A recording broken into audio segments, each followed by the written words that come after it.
Hey, it's Monica, and I'm out in the garden doing an experiment. We're in southern Arizona, and of course our rainfall is way below average right now. So one of the things I'm experimenting with to fortify my ground, my soil, and to assist with mulching is I'm adding alfalfa pellets and bedding pellets to one of my small locations. This one here has squash and candy roaster, like zucchini, yellow squash, and some candy roasters and some okra in there. And so it was planted at the same time as that bed over there. And so we will see the difference. Hopefully we're gonna notice a really a good growth spurt from these. And then just to show you, this is how it all begins. I'm literally soaking my ground to soften it, and then using my shovel and hoe, I dig down about 12 to 18 inches, and then I take all that ground out, and then I add in potting soil and compost and whatever else I have around. So I'm going to be doing different experiments in different beds. This bed here, before I add my potting soil, I'm going to put a layer of cardboard down in the very bottom, which I did not do to these three beds that I have over here. This beautiful kind of mauvish, pinkish colored rose is actually from a cutting that a friend of mine, Amanda, had started from one of her absolutely stunning rose bushes. Her rose bush, though, the mother plant, is yellow. So we believe that this is rootstock, which is okay by me because she's still a pretty girl. She's still very pretty. We were hoping for the yellow, but I'm going to have to find out which one that is and then just go out and buy it. Look at the beautiful safflowers. I can harvest these threads today. There's more buds coming around. Beautiful safflower. Poor man's saffron. We'll be using that and making a few rice dishes. Ooh, and I have a recipe that I use that's creamy safflower sauce over fried rabbit. Delicious. Oh, we got a few little teeny green beans happening in there. Dan will be so happy because those are his favorite. And then we have some kind of straggly looking, I can't remember what the name of it is. It's a buckwheat, but it's a special color red of some sort from Baker's Creek. And I really haven't seen the bees working this. I put it in specifically for the bees. We have a couple of them here. But hopefully they'll find them. I have a really gorgeous one. I'll show you just 1 minute. Okay, it's over here in this bed. Because I was pretty much just sticking buckwheat in different places just to see how it would do. And look at how thick this one is. It definitely likes this spot better than the other one. And it is about to blossom. So you'll see that in another video probably sometime soon. My amaranth, the Hopi red amaranth, is tasseling out. I was really hoping to see some bees on it, gathering pollen. That was like one of my main reasons for putting in the Hopi red amaranth. Hopefully we'll see that happening as soon as the bees find it. A couple other things this morning. Take a peek at how big that loofah is getting. We're going to be making soap and putting it in those loofahs. That'll be coming up soon. And the native sunflower, which is a multi-head sunflower, is blooming, and she is absolutely stunning. Look at her. There was a bee on her just a while ago, so one of the honeybees, so I'm just tickled to death. But look at, we got another one there. 3 more buds over here, another bud there, another bud there, another one there, another one. This thing is just loaded, absolutely loaded with gorgeous sunflower buds. So this is a native species, and again, this came in a seed packet from the Native Seed Search. Great pollinator plants. Oh, so now I'm heading out to the rehabilitation bee yard, where I take all my bee removals and get them reestablished in hive bodies. And basically last night I was over at a friend of mine's house, and Tina has a gorgeous, absolutely gorgeous garden. I'm hoping that she will share it onto YouTube sometime. But so basically her hive went from a Cordovan, which was I think close to 2.5 or 3 years old, that had a daughter.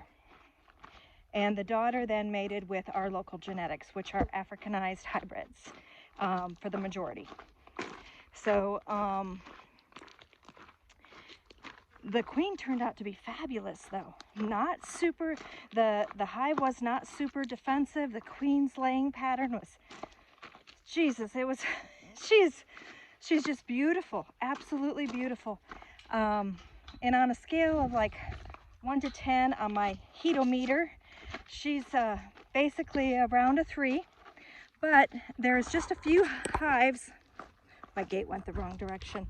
There's just a few hives that, or not hives, a few bees that every now and then have been started to terrorize her while she's gardening. And that's just not right. Yeah, I know some people are going to get all like, oh, but sometimes the bees just do that, you know. Well, yeah, sometimes they do, but not consistently. And we do know what her genetic makeup is. And because we're just not sure, they were 4 high, what were they? 4 deeps, I believe, 4 8-frame deep high. And so I went there and I took 5 frames out, basically pulled the nuke out of her and took the main queen away, and we're going to requeen it with a European hive. And we also decreased the amount of honey that she had, so that they don't have so much stores. We put that stuff in her freezer so that she can feed it back to the bees later, because that honey was not good because of it was on when there was a mite treatment. But they can feed that back to the bees instead of having to feed them sugar syrup during a dearth. So I'm coming back out here to check to see. This morning I got to them a little late. I had an emergency thing where I couldn't unload the bees. They were still in the back of my truck, and I have a camper shell, and some of them were just kind of running around the camper shell. So I just left my truck out in the bee yard, and now I'm out to check to see how they're doing. And now I'm walking back to my queen ring shed because I forgot my smoker. And my hive tool, that's over there too. Okay. Geez, I can't even think straight now. Oh, too much stuff going on. Woo. Okay, so I'm in the little nuke that Tina had, and what happened was she caught a swarm. A very, very, very, very teeny swarm, like the size of my fist. And basically what happened was it just kind of landed on something in her garden, one of her flowering bushes, and started making comb. And so she had this nuke box, swarm box that I had left with her. And so she put them in it, but she was really, really worried that they were so small and that they might not make it. So what she did is she has this very strong hive, and so she shared a frame of sealed brood, a frame of honey, and a frame of, a partial frame that had a lot of pollen in it. And actually, it looks like a lot of pollen. There's a lot of pollen in this. And so this swarm, she saw the queen. I think she caged it, pretty sure she did. But as you can tell, the bees settled in, and the sealed brood is emerging, and so they have a lot of baby bees, and they're actually able to get established. And yes, I see eggs inside here, 1 to 2 day old eggs. So the swarm's queen is in here.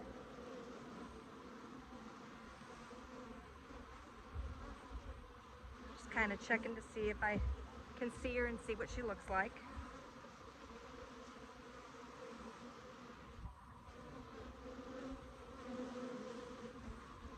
Definitely a couple of, got a little bit of brood on this one too. So it's like maybe 1.5 frames of sealed brood. That's all pollen. I don't know what they were working in her yard, but it's a really kind of like purplish tinted pollen. And then this side has beautiful yellow pollen.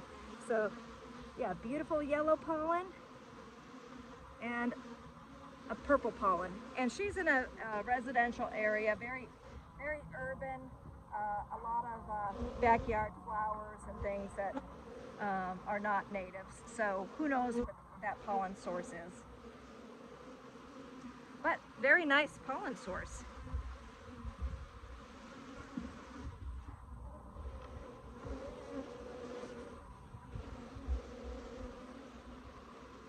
And there she is. She's running around on that corner right there.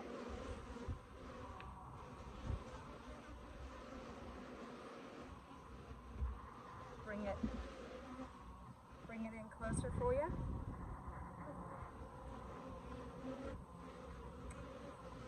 Okay, so I'm just gonna put them back together for now.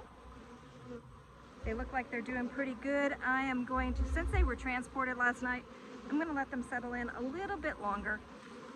And then I'm going to requeen it with a European stock line.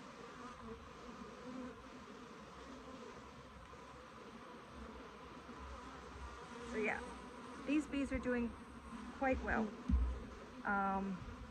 If it wasn't for Tina giving them that boost, they definitely would not be as far along as they are right now. So she literally did a great thing by saving this swarm and turning it into an already working nucleus colony. So perfect. Happy bees, happy bees. Okay, let's check the next one.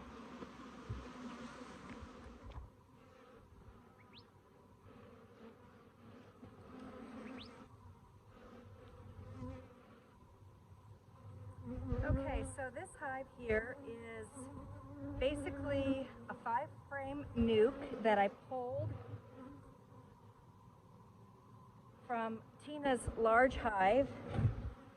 Like I said, she was a four-story, 8-frame deep, and I've got a lot of pheromone scent on my, this is a suit that I should not be wearing out here. I should be cleaning this suit because this was used in, the suit was not washed since I did the bugs in a rug removal, and I am noticing that the bees are really not liking the pheromones that are on this suit.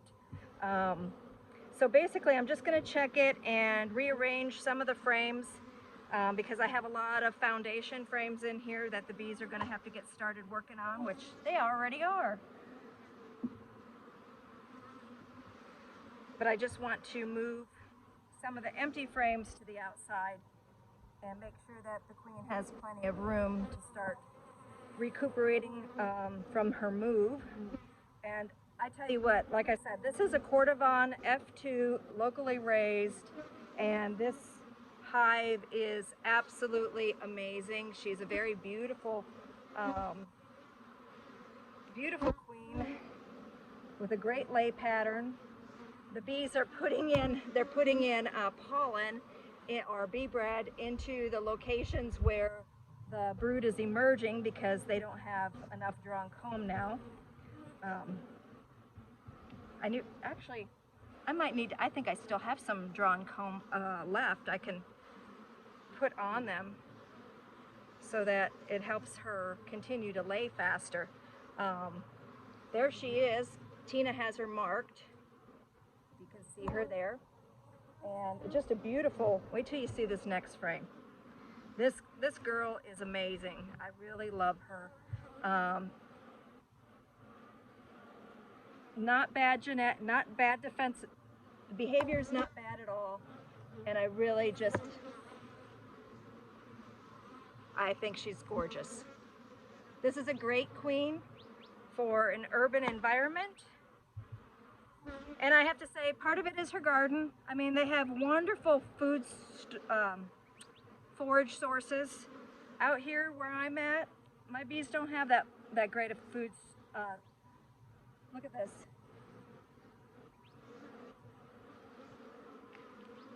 All seal brood. Just a very beautiful, beautiful queen. I'm gonna see actually if I have some drawn comb for her, because I'm gonna get them a nice jump start and actually even give them some more room. I might even put another super on top with the drawn comb. Just because of the sheer numbers that are in here, they were already hanging out.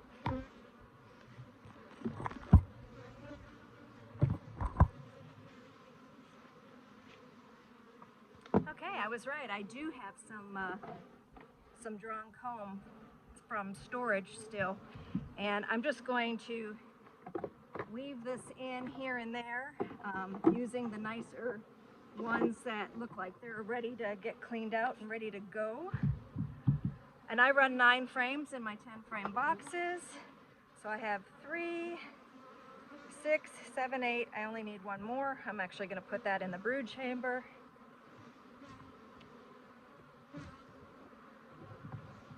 I had 10 frames in here to begin with just for transport so that they didn't knock around. I'm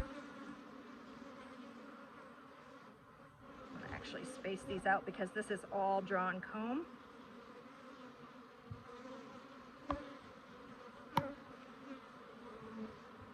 Yeah, they're a little touchy this morning. I mean, it's okay. They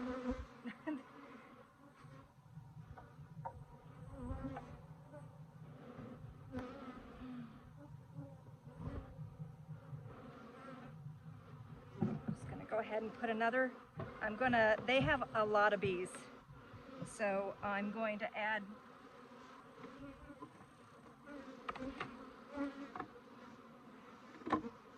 more space for them, just so that they can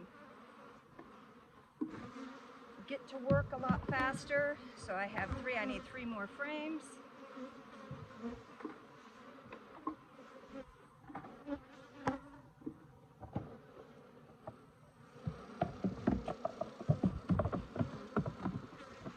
Some of them need a little cleaned up, but the bees will get to that. And they've been aired out, so they don't have any like paradiachlorobenzene or mothball scent to them. I live off grid. I cannot freeze my frames. I have no space.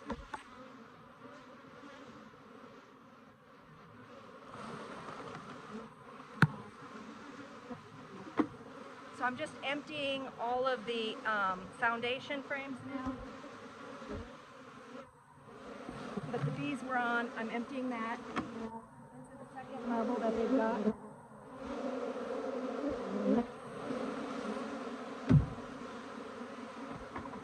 Okay, that's it. I'm going to cover them up and put them to work.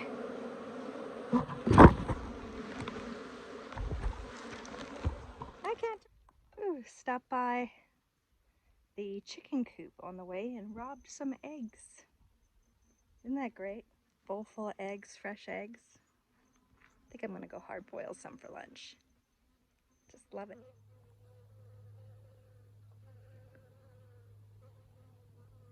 She's kind of bouncy. She really doesn't know if she wants to work it some more, because I think she knows I'm watching her.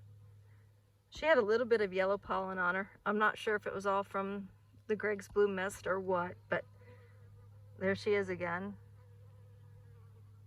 But nope, not settling down. I see mostly butterflies on this. They love this.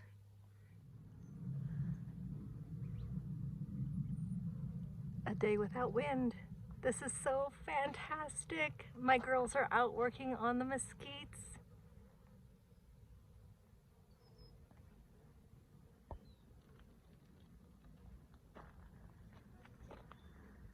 Not just my girls, there is a ton of native bees out here too. Everybody is just so happy that we don't have winds this morning. My garden is just alive with bees. And the mesquites have definitely some viable flowers now.